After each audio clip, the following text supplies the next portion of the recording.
इसमें से एक चिट्ठी उठाओ।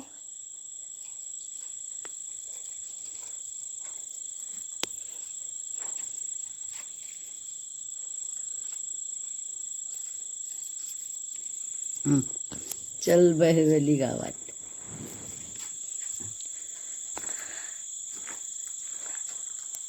चल चल बहिरवली गावात, बारवेली गावामधी हा बाग काय लाविला गुलाबाचा, बारवेली गावामधी हा बाग काय लाविला गुलाबाचा, हा सन बंधू माझा काटा संभाली गड्याला जाय, हा सन बंधू माझा काटा संभाली घड्याला जाय, हसनाच्या खर्चासाठी या गेला काय मस्कतच्या बाजाराला,